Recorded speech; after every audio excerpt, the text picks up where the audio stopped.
아난티를 솔직히 말씀드린다면 개인적으로는 갖고 있은 지가 조금 됐고요. 그런 상황 쪽에서 일단 변화가 나오다 보니까 솔직히 말씀드리면 오늘 팔았습니다. 다요?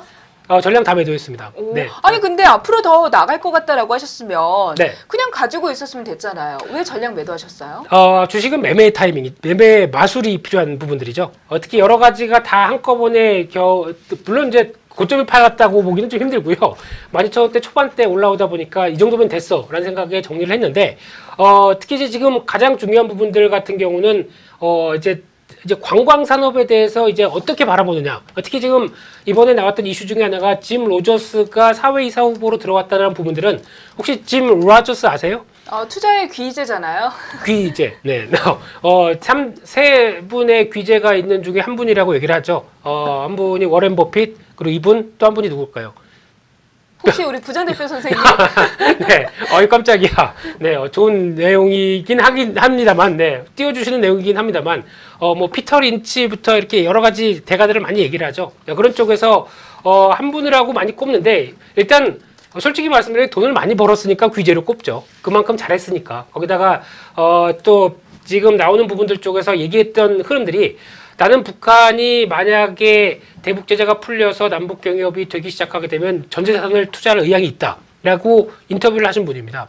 그만큼 북한에 대해서 여러 가지 열이나 관심이 높으신 분이죠. 그런 쪽을 봤었을 때 지금 사회이사 후보로 들어갔다는 부분들은 상당히 의미가 저는 개인적으로 있다고 봐야 될 것 같고요.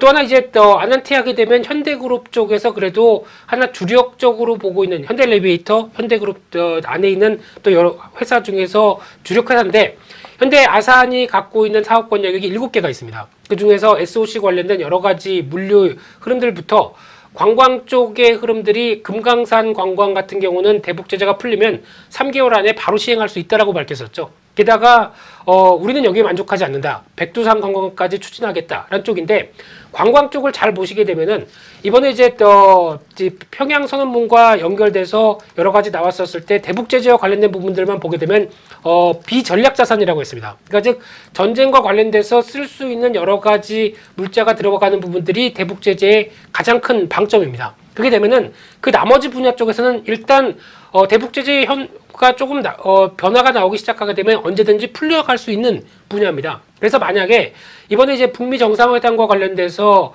북미 간에 이제 우리는 이거 이제 비핵화 쪽으로 한 단계 나가겠다. 그러면은 오케이. 미국은 그러면은 그 다음에 영어로 얘기하겠죠. 물론 그 다음에 나올 수 있는 부분 그러면 관광 정도는 우리가 풀어줄게라고 할 수 있는 풀 수 있는 가장 먼저 쪽에 대척점이 있는 쪽이 저는 관광이라고 생각합니다. 그러다 보니까 이쪽에 물론 관광 수입을 통해서 또 다른 쪽으로 빼돌릴 수 있다고는 얘기를 할 수 있겠지만은 그래도 어떤 인도적인 차원에서 변화가 나오게 되면 관광 쪽은 가장 먼저 풀릴 수 있는 분야가 아닐까. 그리고 그 다음이 저는 개성공단이라고 생각합니다. 그런 어떤 순차적인 부분이라고 하게 되면은 가장 먼저 나올 수 있는 부분이기 때문에 예전에 또 어딜 가나 남북경협주 쪽에서 뭐가 제일 좋습니까? 라고 얘기하게 되면은 가장 많이 얘기했던 게 저는 관광 쪽에 아난티는 말을 쓰면 안 드렸는데 관광 쪽이 제일 낫겠다라고 얘기를 드렸던 부분들이고요. 그런 흐름들이다 보니까 이번에 나왔던 변화를 또 유심 있게 보게 되면은 주가만 보게 되면은 지금 같은 경우 이런 쪽에서 갖고 있지 못하는 이유 중에 하나가 벌써 아침부터 시가 부분들이 거의 지금 보게 되면은 주가가 이격도를 거의 다 벌리면서 시작을 했었습니다. 그래서 이런 상황 쪽에서 잠깐 흔들리다가도 그 이상으로 간다는 얘기가 오늘 종가가 양봉으로 끝나냐 음봉으로 끝나냐가 상당히 중요한데 제가 보기에는 그렇다고 하더라도 이격도가 상당하게 크게 벌어지면서 나왔던 부분들인 만큼 일단 압박은 좀 있을 가능성이 높다는 쪽으로 일단 비중은 정리를 했는데 조금 하나 중요하게 주봉이나 월봉을 보시게 되면 지금까지 어떤 추세를 보게 되면 한번 부각을 받았다가 박스권 흐름을 이어간다고 하더라도 박스권은 지금 흐름을 보게 되면은 정확하게 12,000원대 위쪽이 가장 큰 저항이었었죠. 하지만 지금 중요한 변화가 저점대를 살펴보게 되면 저점이 서서히 올라가면서 움직이는 그러니까 즉 확장형이 오히려 위쪽을 향해서 움직였던 그런 패턴 중에 하나였었죠. 그러면 언제든지 이런 부분들은 주가가 고점을 경신할 가능성이 높다는 쪽에 해석을 할 수 있는 어떤 중기적인 패턴이었다라고 보시면 될 것 같고요. 그렇게 되면 또 다음 전략은 저라면은 아마 또 12,000원대 밑에서는 매수 기회를 찾으려고 노력을 할 거고요.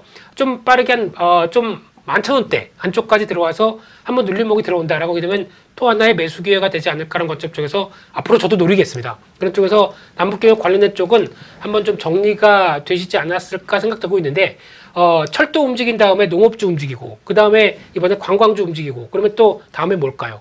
이 부분은 숙제로 남겨놔야 되겠죠. 하지만 이제 현실화가 될 수 있는 부분들이 가장 먼저다라는 쪽으로 봤을 때 저는 이쪽에 대해서 더 강조를 드려야 될 것 같습니다.